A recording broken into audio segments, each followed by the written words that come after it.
And please join me in welcoming Carlos to our council meeting.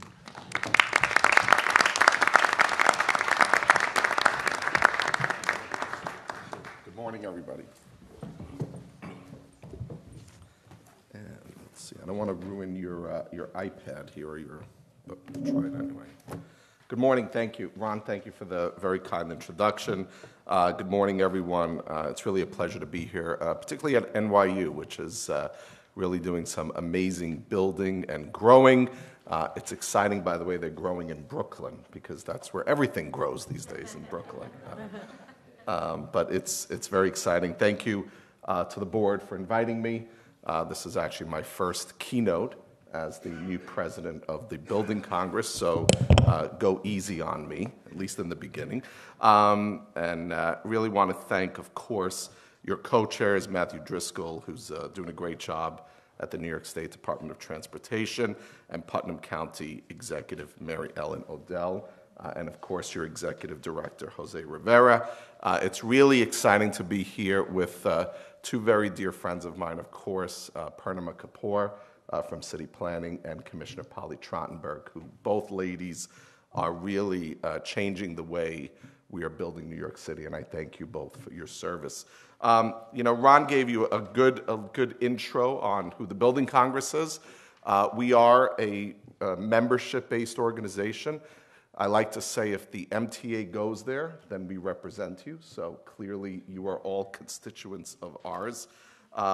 We represent all corners of design, construction, engineering, higher education, medical, anybody really building in New York, we're here to help them. Attorneys, you name it, we get there. So if you're not a member, you should look at our website. You should join us. You should be a part of us. We are really an exciting place to be right now. And I think the exciting part of it is, you heard a little bit about what some of the board members were saying. New York is hot right now. There are things happening in New York that haven't happened probably in a generation, and that's exciting. Infrastructure is the buzzword. It's clearly the buzzword for the governor. It's clearly the buzzword for the mayor. We hope it will be the buzzword for the new president. We know Senator Schumer continues to talk about infrastructure, infrastructure, infrastructure. And I think we're all hopeful that when the noise settles in Washington, that we will actually get an infrastructure bill together. Polly, I feel the same, but we pray. But in the meantime, while this noise is going on, and while we're hearing about everything that should be happening, it's all of our collective role to figure out, well, when that infrastructure bill is ready, is our voice being heard? And are the priorities of everybody on this board and the Building Congress and people in this room at the top of the table? So we are focusing on preserving infrastructure, fixing infrastructure, the city, the state, the MTA, the Port Authority, and of course a big congrats to the Port Authority, which last year approved a 10-year, $32.2 billion capital plan, largest ever. So everyone is really focused on historic spending initiatives. MTA 5-year capital budget, $32 billion. New Port Authority, New York City capital plan. Obviously, the governor's priority is clear about infrastructure. So they're good for everyone. They improve the lives of residents, of employees, of tourists visiting any of the cities, not just New York City, but in the Hudson Valley, on Long Island. It's very important. LaGuardia, JFK, the joke of Joe Biden, we all know it well. The sad part is that it's true, but things are being fixed, and I think that's exciting. These initiatives not just provide beautiful new terminals or beautiful new subway stations, but I think, as Ron mentioned earlier, they provide hundreds of thousands of good-paying jobs to people in New York. And that's something we can never forget, that we are building not just because it looks good and it'll feel good and it'll be easier, but we're also creating the jobs of the future, so that's important. Second Avenue Subway, great victory, but we need more. So phase one is wonderful, but we clearly know that the benefits of these expansion projects have already changed people's lives. You get on the Second Avenue Subway today, and it's already crowded. That's a good thing, because it means that the 4, 5, and 6 might be a little less crowded. So the other thing is, how do we compete in a global arena? Well, without strong infrastructure projects, New York does not compete. It's very simple. So the airports, of course, we are the center of the universe, or at least we like to believe we are, and we like to say we are. But when you do travel the globe and you visit some other airports and some other subways and some other light rail systems and some other high-speed trains, you realize that we're so not the center of the universe in that. And that's bad. And everybody will agree that the time has come to stop talking and the time has come to invest. And that's why the decisions by the agencies I've mentioned and our elected officials are critical, because they are investing in the future. We've talked about airports, very important. I think we have to strike while the iron is hot. We're not always going to be focused on infrastructure spending, and now is the time to do it. One area in desperate need of improvement, of course, is our rail system. This transportation system, as we know, carries millions and millions of commuters from Long Island to Manhattan to Brooklyn to the boroughs, up the Hudson Valley. It is critical. The mobility of this region is important. Of course, our rail connections to New Jersey and points north look the same as they did probably when I was born 46 years ago. That's not a good thing. When you get on Penn Station and you look around, you realize, oh my God, what happened? I'm trying to remember the quote of some famous New Yorker who said, you used to come into Penn Station as something great, like a god, and now you're like a rat. And it's true. So if you've been there, you know what that means. So we are unequipped, we are ill-equipped, we are not ready for the growth in this region. We are so behind the rest of the world, and now is the time to do something about it. So Amtrak, New Jersey Transit, Long Island Railroad use Penn Station as a key terminal. It's full capacity during rush hours. You can't walk up and down the stairs. And if that wasn't reason enough to upgrade, we know all about the Hudson Tunnel and Gateway. So I think it's exciting that the Governor Cuomo has made this a priority. It's exciting that Senator Schumer has made this one of his critical pieces of infrastructure on a federal level. And then, look, for the real estate industry, it's important.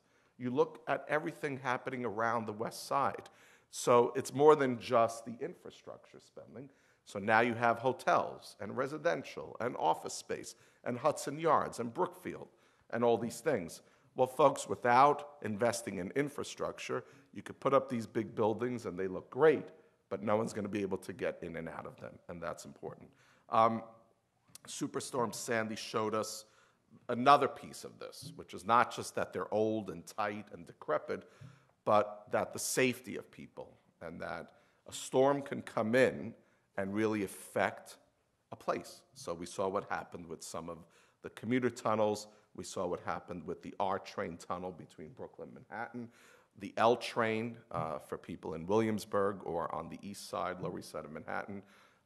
It's going to be a rough project for 18 months, but a critical project because Superstorm Sandy affected it. So for all of these reasons, it is critical that we get things done.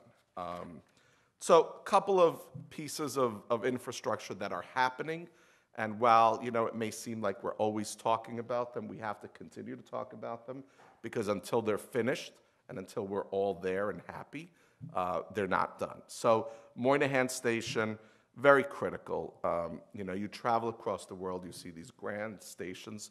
Grand Central is a perfect example. It is important that Moynihan Station get done. The home of Amtrak, the governor announced that the Long Island Railroad will be there as well. So this is big news. We got to get it done. We're excited to support this, of course.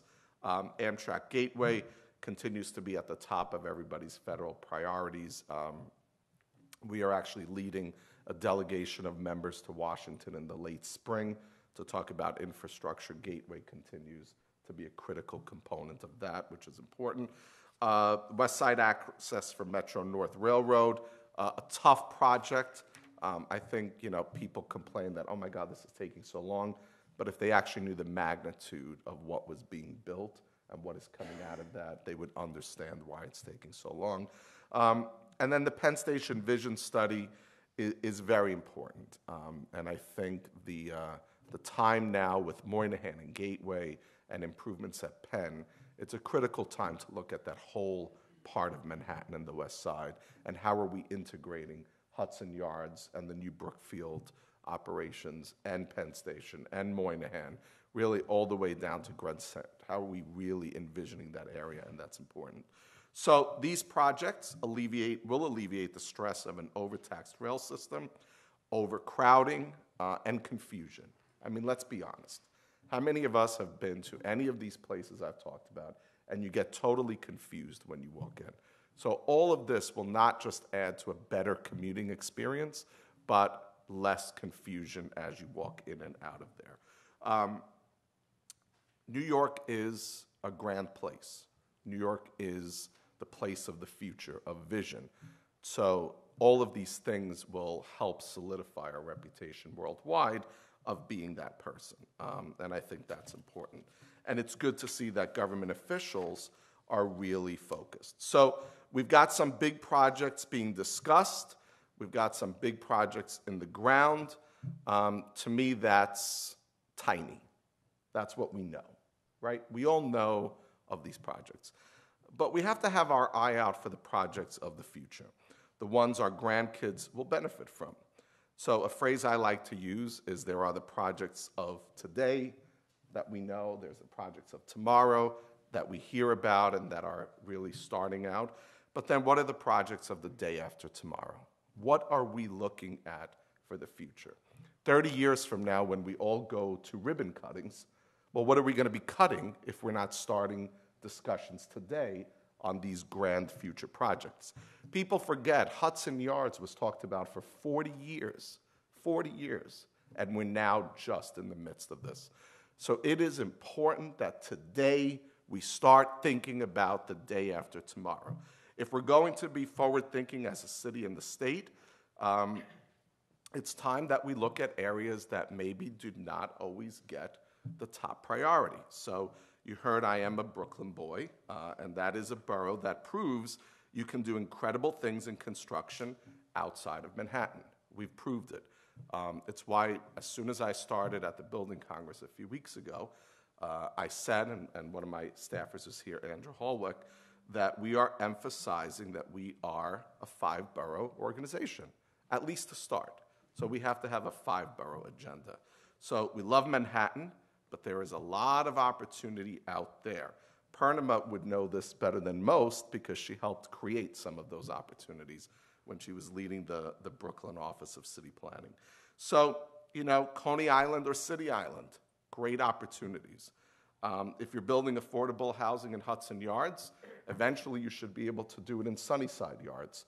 By the way, one of the largest pieces of land that will ever be up for grabs anywhere in the 5 boroughs. Think about that. As you create rezonings, like we did in Williamsburg and Greenpoint and downtown Brooklyn, well, folks, there are a lot of places in the city of New York that can be rezoned to really create a better density and a better use of transit connections. When you're looking at the next phase of the 2nd Avenue subway, and you think about the billions and billions and billions of dollars that it's going to cost to build that, which is a critical piece of infrastructure, you also should think about the Brooklyn-Queens Connector, which is a wonderful project, and Polly is really helping to lead the way on that will connect the Brooklyn and Queens waterfronts. So right now, some of the highest job growth anywhere in the country is happening along the waterfronts in Brooklyn and Queens. But if you need to connect from one part to the other, it will take you 2 hours some days. The Brooklyn-Queens Connector is a proposed light rail system that will get you to and from in such a great period of time. And when you think about light rail systems in Europe and other places, you say, I can't believe New York hasn't done this yet. Why? Why? It's clearly an important thing. One of my pet projects, and for those of you who will see me out and about in the future, you will hear about it all the time, is the decrepit and horrible Gowanus Expressway. Bob, my old friend Bob, is here. It's time to tear it down. Enough is enough.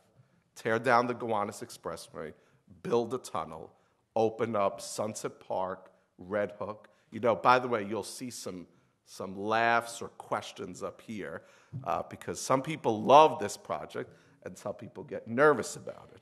But when you look at Paris and these underground tunnels, and you look at Sicily, where I go to often, and you say, wow, they built tunnels through mountains. You mean to tell me in New York we cannot tear down a horrible expressway that has killed communities, that has caused the highest rate of asthma, et cetera, and build a tunnel? If we can't do that here, then none of us should be in this business. None of us. So you'll be hearing about Gowanus, tearing it down, very critical. Let's extend the one train to Red Hook. AECOM put together this grand plan, but when you piece it out, you say, wow, maybe you could extend the one train to Red Hook. Why not? Let's develop a plan that will build Sunnyside Yards.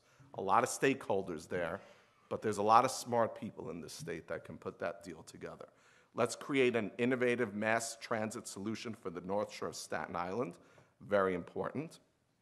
Let's extend Metro North, which is already happening, up to the Bronx with 4 or 5 new stops in Hunts Point, Co-op City, Morris Park, and Parkchester. But when we do that, it's not enough to just say we're going to build new Metro North stations. Let's look at the area and see now how do we integrate these new stations into communities, into planning, into people's jobs. Let's put that all together. So there are a lot of smart people out there. Many of those smart people are sitting right here to my left. With this group of people, anything can happen. We have to create a positive environment for mobility and growth. We have to really help create these projects of the future, which are important.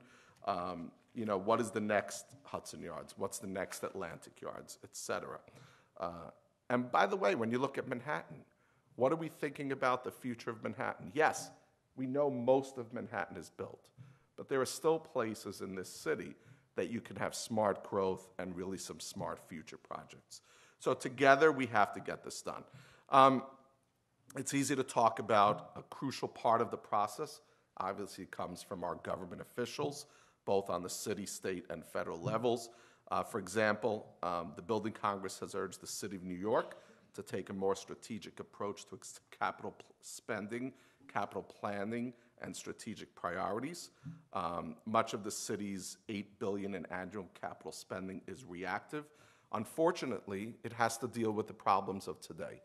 But are we really focused on tomorrow? So that's important.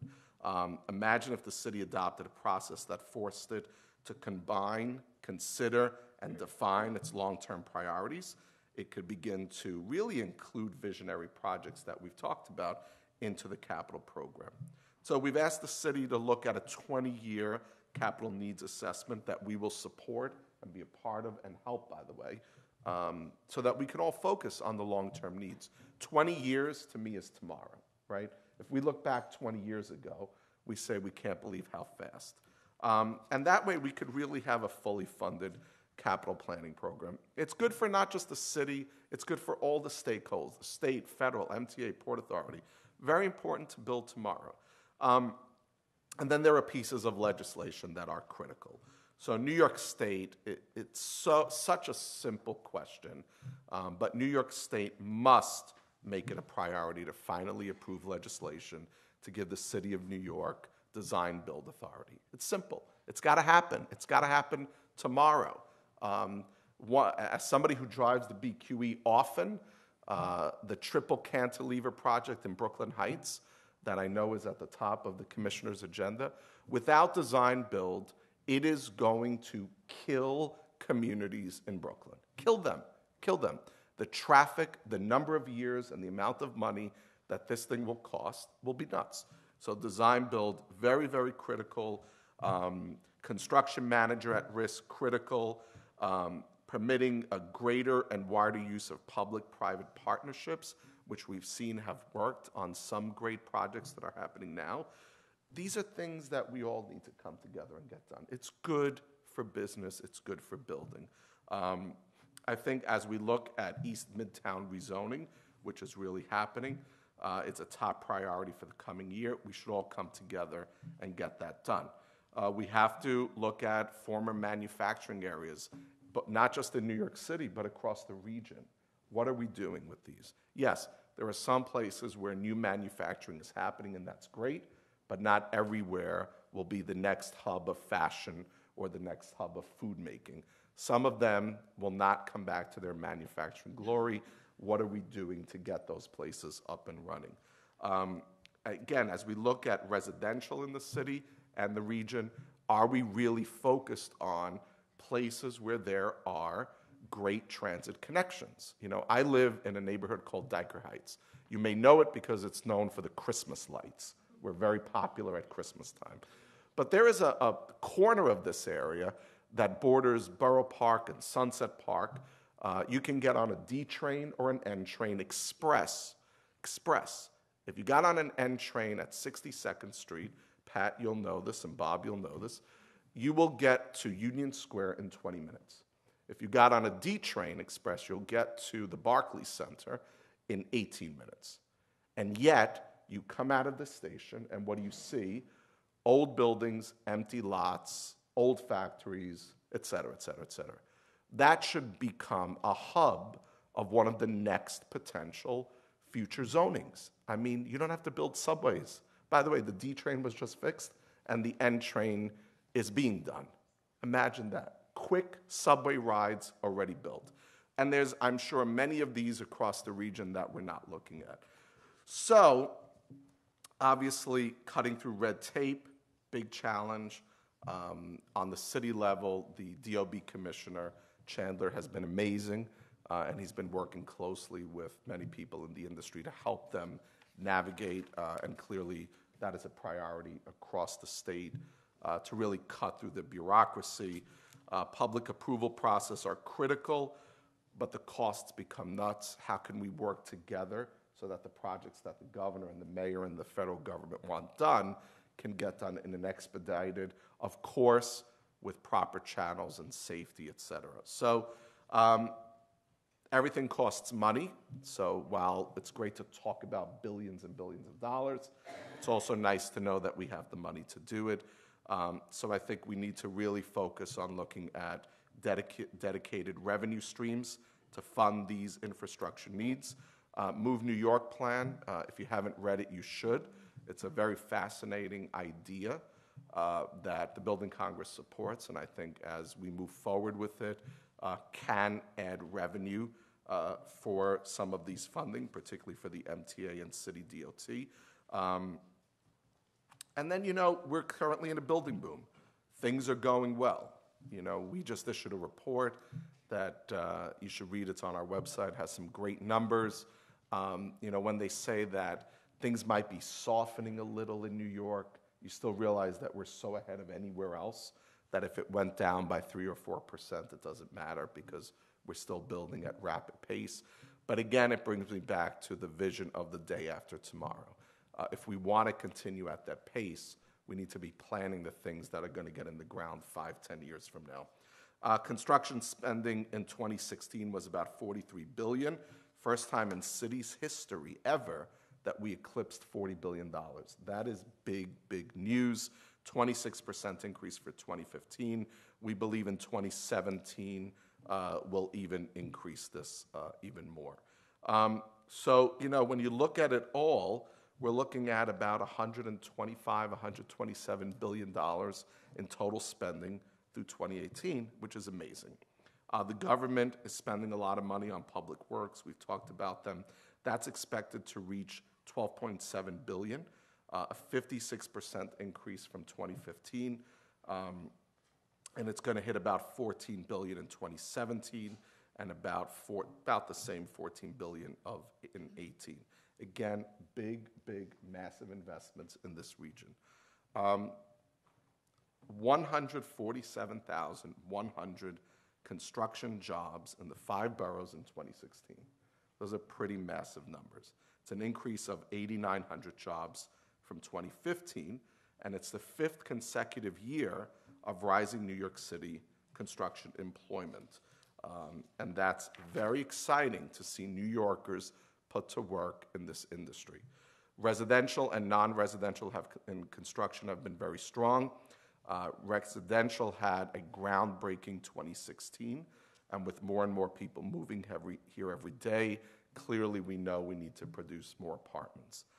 Non-residential construction spending, which is basically everything else, so office, institutional, government buildings, hotels, et cetera, $17 billion in 2016, a 27% increase from last year. That's really big. So you're looking at the highest level of construction ever. So the construction industry, the building industry, this entire region is hot. It will continue to be hot. It will continue to be the place that people come to from everywhere in the world who want to be here, who want to live here. Young people continue to make New York City their #1 destination. So how are we working to do that? Well, everything I said, and plus thinking about everything that's happening, putting all of your collective minds together, finding more money, and I think ensuring that we are all, no matter where we stand, no matter what we think, but we are all united as we look at Washington, D.C., and what the next 2 or 3 years will come from there, that all of us, from the state to the city to organizations like ours to organizations like yours, are committed as one entity to say that we need money to come to New York and the New York region. So we're going to finish what's in the pipeline. We will start what we're talking about, but most importantly, let's really vision what the future will be. So I thank you for inviting me, and I look forward to working together. Thank you. So, thank you, Carlo. Certainly, you've